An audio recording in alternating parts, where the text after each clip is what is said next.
한 구독자님께서 저에게 이렇게 질문하셨습니다. 돈 걱정 없이 살 수 있겠구나라고 언제부터 생각하셨는지. 이에 대해 저는 제 인생 가장 첫 번째 경험으로 8개나 되었던 신용카드로부터 자유로워졌을 때부터라고 말씀드렸고, 동시에 진정으로 경제적 자유를 얻기 위해서는 나만의 기준이 있어야만 한다라고 함께 말씀드렸습니다. 성공의 여정을 처음 시작하고 20대의 어느 날 저 역시도 똑같은 질문을 제 자신에게 했었습니다. 나는 앞으로 얼마를 벌어야 행복하고, 또한 부자들은 도대체 얼마를 벌어야 행복하다 느끼는 걸까?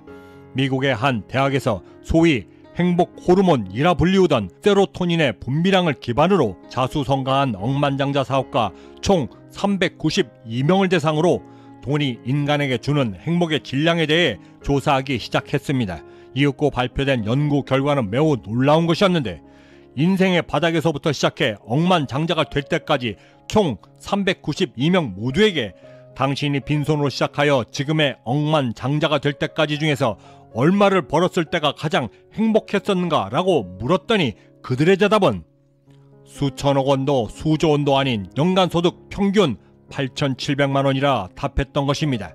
왜였을까?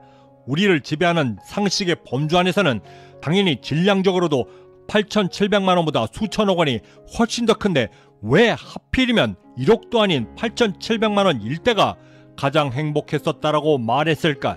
저는 이에 대한 근거를 이스털린의 역설을 통해 조금은 유추해 볼 수 있었는데, 돈을 벌기 위해 노력해왔던 기본적인 욕구와 노력 수준들이 일정한 수준의 소득을 넘어서게 되면 그때까지 갖고 있었던 성공에 대한 강한 욕구와 만족, 그리고 행복 지수들이 그 넘어선 소득이 제 아무리 많아지고 증가한다 할지라도 그 이전에 주었던 행복 지수들을 더 이상 충족시키지도 못할 뿐더러 또한 증가시키지도 못한 채 만족도와 행복 지수가 오히려 급감한다라고 말했던 것입니다.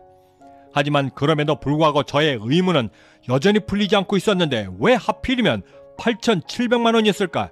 그 의문에 꽂혀 주위를 맴돌고 있던 저는 그 근거를 어렴풋이 저의 과거의 경험을 통해 어느 정도 유추하며 확신을 가질 수 있었습니다. 돌이켜보면 회사를 창업하고 회사가 급성장하며 회사 매출액이 100억을 넘어 수천억을 바라보고 있을 때보다도 제가 느꼈던 돈에 대한 만족도와 행복감은 8개나 되던 신용카드의 그들로부터 벗어났었던 때였고, 그때 행복감과 성취감 그리고 자신감이 훨씬 더 컸었으며, 우연의 일치였는지는 몰라도 당시 제가 갚았던 그 모든 신용카드의 결제 금액들과 마이너스 통장 금액들 모두가 역시도 약 8천만 원에 이르렀던 것입니다. 이를 통해 감히 유추해 볼 수 있는 것은, 보통의 경우 내가 부자가 되겠다 결심하고 얻게 된 수많은 긍정 에너지와 삶에 대한 기대감들이 우리와 같은 보통 사람들이 순수한 나만의 노력으로 최단으로 벌 수 있는 금액이 8,700만 원 정도이고, 그때 이뤘을 때가 바로 내가 가질 수 있는 최대치의 만족도와 성취감을 느낄 수 있는 지점이라는 것을 알게 되었습니다. 지시적인 표현으로도 당연히 그 정점을 지난 모든 만족도들은 제 아무리 돈을 많이 번다 할지라도 한계 효용 체감의 법칙에 그것들처럼 만족도가 더 이상 오르지 않고 오히려 감소하게 되는 것이었습니다. 헌데 만약 이것이 정설이라고 한다면, 그렇다면 8,700만 원을 얻기까지, 그리고 얻은 후에 우리가 얻을 수 있는 돈에 대한 만족도와 행복은 도대체 어떻게 통제하고 얻을 수 있는 것일까라고 하는 의문점이 남게 됩니다. 그 질문의 답을 오래도록 품고 있었던 저는 인생의 한 거대한 사건을 만나면서 그 답을 얻게 됩니다.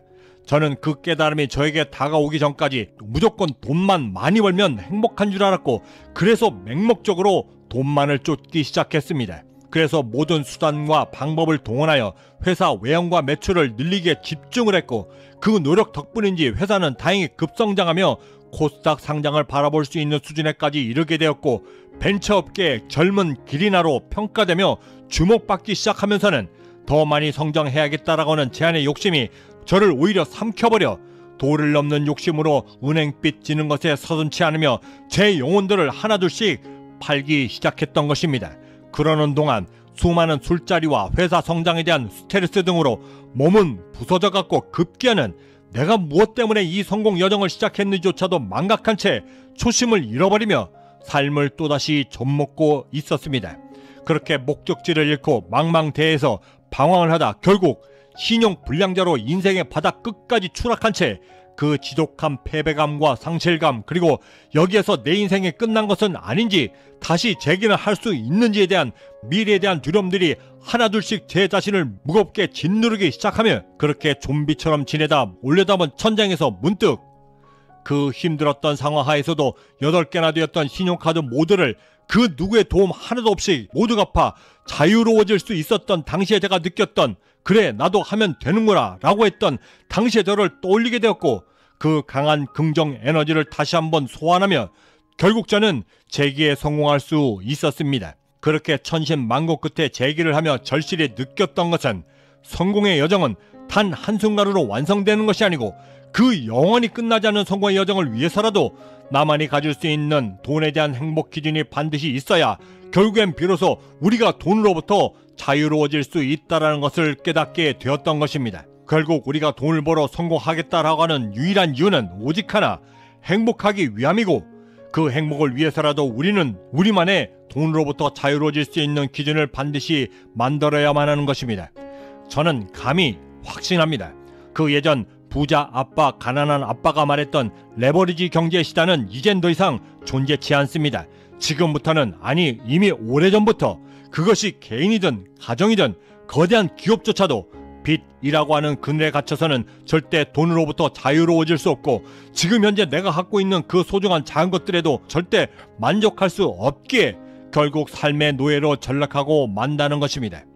강하게 추천드리고 싶은 것은, 성공의 여정을 시작하면 반드시 가장 먼저 빚으로부터 벗어나려는 노력을 먼저 하시라 말씀드리고 싶습니다. 은행 빚은 단지 빚으로만 그치지 않고 내 마음까지도 옥죄어 내일을 바라볼 수 있는 희망까지도 영향을 주게 되고, 내 스스로 나를 작게 만들어 더 이상 희망을 품지 못하도록 만들기 때문입니다. 가장 먼저 빚으로부터 자유로워지면 그 위에 올려 쌓여지는 돈으로부터의 자유도, 우리가 그토록 추구하는 경제학자의 목표도 여러분들이 생각하시는 것보다도 훨씬 더 빠르게 그리고 안전하게 도달할 수 있게 그 길을 만들어 주는 것입니다. 그리고 그래야만 우리가 목표로 하는 궁극적인 목적인 건강하고 즐겁게 돈을 벌어 마침내 경제적 자유를 이룬 상태에서 행복한 부자가 될 수 있는 것입니다. 또 다른 성공의 결심이 시작되는 이 아침에 여러분들의 그 행복한 건투를 진심으로 빕니다. 내일 이 시간에도 경제적 자유를 위한 여정이 계속 이어집니다. 그리스 철학자 에피쿠로스는 이렇게 말했습니다. 자신이 소유하고 있는 것을 가장 풍부한 자산으로 여기지 못하는 자는 비록 이 세상의 주인이라 할지라도 반드시 불행하다. 구독과 좋아요, 알림 설정은 내가 왜 지금 성공을 향해 달려가고 있는지에 대한 답을 찾는 성공 영감과 진정한 자유의 행복을 깨닫는 행복한 동기부여를 함께 얻는 귀한 계기가 될 것이라 감히 자신합니다. 마지막으로 제가 제기를 하며 읽었던 행복에 관한 글들과 주제들을 제 나름의 경험으로 재해석하여 소개해드리며 마칠까 합니다. 저는 여기서 이만 먼저 인사드려야 할 것 같습니다. 그 어디에 계시든 성공에 한 걸음 더 다가서시는 하루가 되시길 진심으로 바라고, 저는 내일 아침에도 따뜻한 커피 한 잔과 성공 영감을 들고 다시 찾아뵙겠습니다. 지금까지 경제적 자유민이었습니다. 감사합니다. 일에 대한 행복의 첫 번째 비밀은 내가 좋아하는 일을 하고 있기 때문이 아니라 내가 지금 하고 있는 일을 좋아하고 있기 때문이다. 행복은 절대 피한다고 나에게 오지 않는 것이 아니고 외면한다 하여 주저하며 다가오지 않는다. 내가 추구하는 행복이 진심이라고 한다면 그 행복은 절대 나를 속이지 않는다. 하지만 만약 그 행복의 출발이 내 자신이 아닌 다른 이들에게서부터 출발한 것이라고 한다면 우리는 반드시 명심해야만 한다. 그 행복은 언제든지 나를 속이게 된다는 것을. 행복을 추구하는 모든 이들이 다 행복하지 못하는 이유는 행복을 누릴 자격이 있는 사람이 되도록 노력하느냐 못하느냐이고, 바로 이 점들 때문에 우리의 행복도 언제든지 불행으로 바뀔 수 있다는 것을 우리가 절대 잊지 말아야만 하는 것이다. 결국 행복이란 당신 자신에게 달려있기 때문이다.